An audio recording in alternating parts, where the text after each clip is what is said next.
Now the birth of Jesus Christ took place in this way. In those days a decree went out from Caesar Augustus that all the world should be taxed. This was the first census taken while Quirinius was governor of Syria. All went to be enrolled, each to his own city.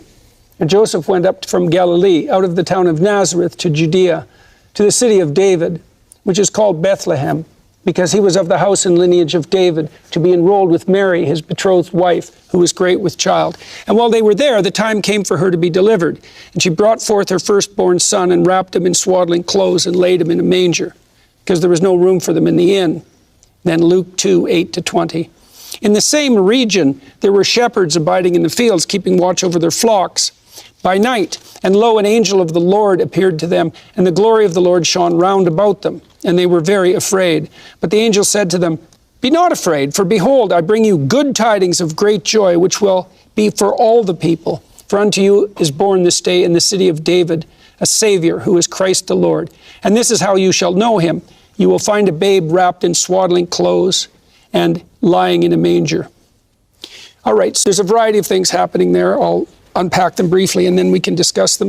The first is that Christ is born under the dominion of the state. That's the point of the census and the forced movement of people. The state has a tyrannical element.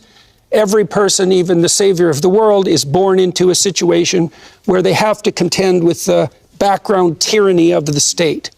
And then the next part is that and Augustus is the first God emperor. It's important to understand. Right.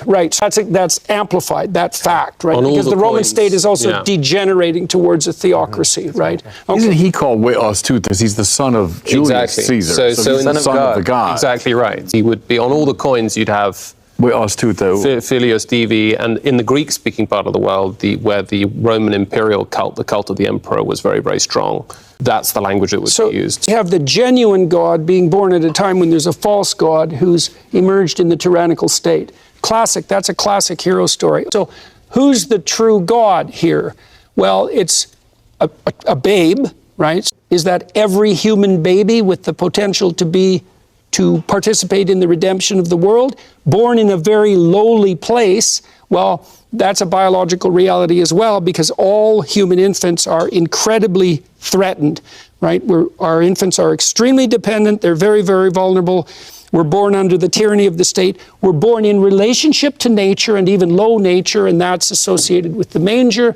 It's the emergence of the highest in the lowest as a counterposition to the false highest that's Augustus. And then that's reiterated to some degree with the proclamation to the shepherds. Who gets wind of this? Well, it's